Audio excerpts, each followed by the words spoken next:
Hey man, let's get it, man. Today I'm here with Inside the Life of South Africa's President. We're gonna dive straight into this reaction. Y'all know the time of this, man. I'm gonna leave the link in the description down below. Hit that subscribe, like, the comment, man.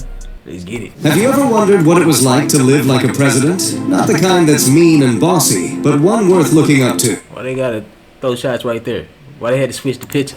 President, not the kind that's mean and bossy, but one worth looking up to. President Cyril Ramaphosa of South Africa is an excellent example of everyone's favorite. I feel like they did that on purpose, because you think about it, I did watch that video when they were saying the United States be trying to bully South Africa and y'all wasn't going.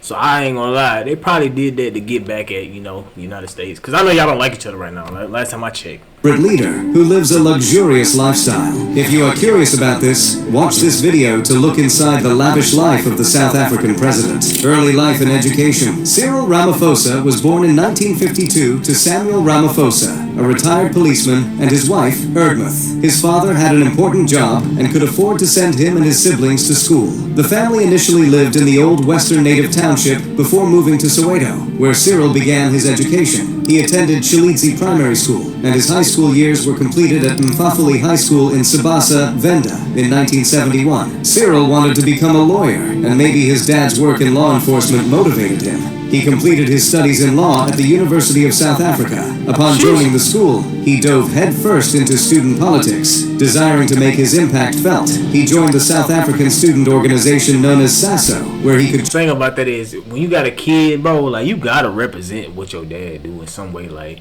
if your dad was a lawyer, you can't just be no basic person, bro. You gotta try to be better or be something bigger. So he became the president, you know what I'm saying? Like, you can't be no store manager or nothing like that, man. You gotta be up there. That's what he would want. Champion the cause of his fellow students. He also participated in the Black People's Convention to fight against unfair rules in South Africa. He fought for justice by day, and well, by night. There was never a downtime in the struggle against oppression. This part of his life was hard, and so was it for others in South Africa. He was one of the brave people who wanted to fight against unfair treatment. Things got very scary and dangerous. People began to protest and got arrested for speaking out. He was once jailed for 11 full months in 1974 because he was caught protesting after the government had banned any form of protest in the country. He was treated like a terrorist under the Terrorism Act. For him, there were... Damn, like, he wasn't giving up. He said, you could arrest me or whatever. Like a terrorist under the Terrorism Act. For him, there was no retreat and no surrender. Despite the difficult time in prison, he soon returned to the crowd. 2 years later, he would find himself in jail again, this time for 6 months, following another Soweto student uprising in 1976. This man would need an... Bro went to jail for marching.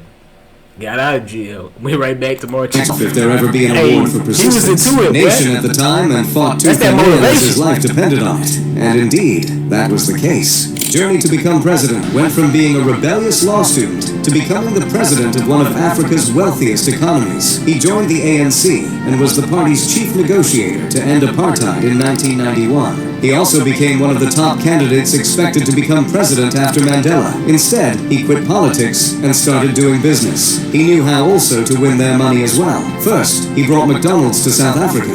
Then, he became head of a telecom firm called MTN. He also founded a conglomerate that put its nose in everything from food and beverage to... I don't know if that's a flex or not, even though, y'all didn't have McDonald's, bro. But I just feel like he just brought a lot of grease to our country. Because, I mean, McDonald's ain't really healthy, I mean, he could have opened up some vegan spots, Subways or something. But he brought McDonald's, and that's so big, I guess.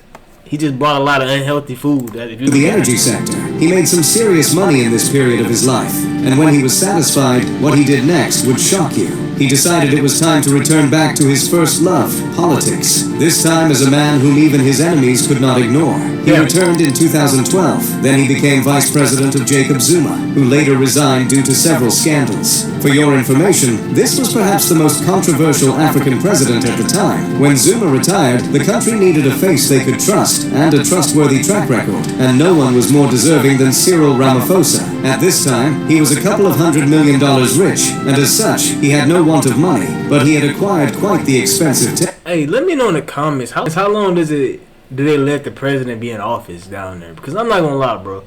Since I've been starting YouTube and everything, I seen this guy. When y'all was putting me on South Africa, I seen this guy like 4 years straight.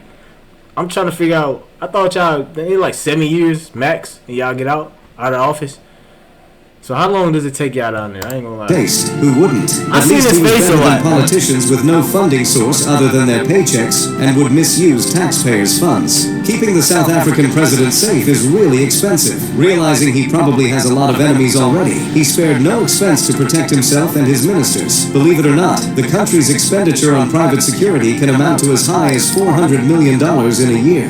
This covers all the important... I know they be getting paid. They get no... Boy, it's just in security he paying $400 million? He spared no expense to protect himself and his ministers. Believe it or not, the country's expenditure on private security can amount to as high as $400 million in a year. This cover... Bro, 1 year? Bro, they making at least... Bro, they making bank, man. Like, holy shit. In 1 year? Is $400 million in a year. This covers all the important people in government, by the way. But of course, he gets preferential treatment. He is the alpha dog, after all. His personal security team includes a convoy of 9 cars, including bulletproof sedans and an ambulance, accompanied by up to 20 guards, depending on the occasion. And if he were going straight into the flames of hell, they would follow suit while armed to the teeth. Private jet collections. First and foremost, President Ramaphosa can use the official presidential jet.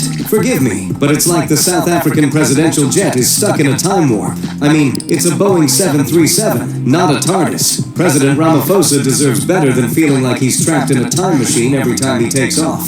The jet probably has more stories than a history book, having been through more presidents than some people have had hot dinners. It's like the plane that time forgot, and the way it... That plane ran through, ain't it? You see how you try to describe the plane? Jeez, the plane getting wore out.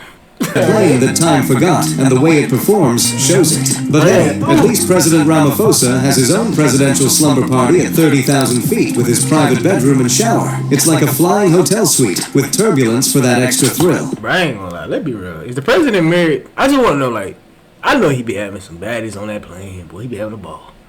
Brett said he be having his own... What he say? Like, what he say down there? Hot tub? Whatever? Shower. It's like a slumber party at 30,000 feet. Bruh said he be having his own slumber party. I just be knowing he be having bad South African women down there on that plane, boy. Whew, the times. With his private bedroom and shower. It's like a flying hotel suite with turbulence for that extra thrill. And when the official jet isn't available, he's hopping on a Boeing 727 and a Gulfstream. It's like he's collecting leased aircraft as a hobby. The old Boeing 727 is currently outdated, and a move was made in 2015 to acquire a new jet for the presidential fleet. The issue with the plane has given South African presidents a bad rep. It was like a mountain they could never scale. Well, they literally would have if the plane had been good enough in the first place. However, President Ramaphosa has managed to fulfill his international obligations by using alternative means. On these occasions, he and his team are transported on a Boeing 727 and a Gulfstream, both of which are leased from a South African airline. Then there's the Cessna Citation Sovereign, the party jet of the presidential fleet.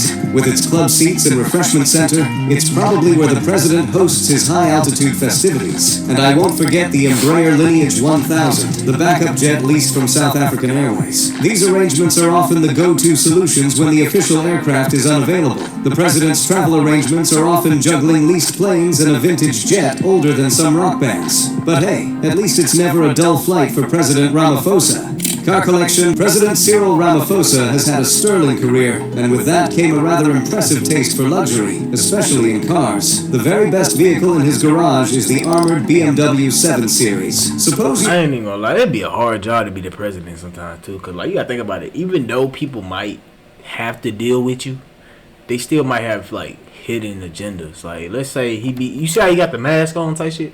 Like let's say he got to go in his private jet and he got somebody that's like a maid or something, right? That don't like him, but he don't know that.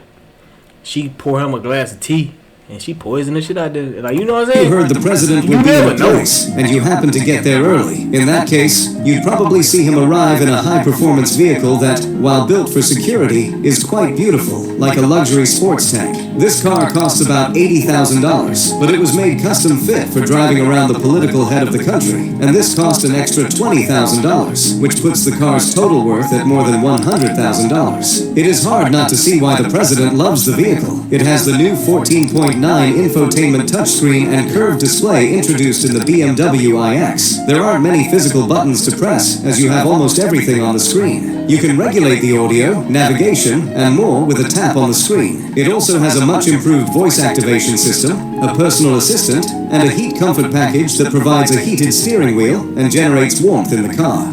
This is one of many BMWs in his lot. He also owns a BMW X3 M40i, an SUV that costs about $60,000. The car has the... Shit, we know what his dream car was. God damn, they're like 6 million. latest advanced driving technology, probably ain't more switching than up the at first all. spaceship that landed on the moon. President Ramaphosa also owns a Mercedes-Benz C63 AMG, mainly applauded for its firm seat and strong support for the back across long journeys. Another exciting thing you want to enjoy when in the driving seat is the driving mode options that the car boasts while cruising on a fast lane. It also has a wide, expansive screen at the center of the dashboard, where you can flirt with many inbuilt features as you enjoy the best hybrid driving technology. Let's stop, because we know he not doing no donuts. Never.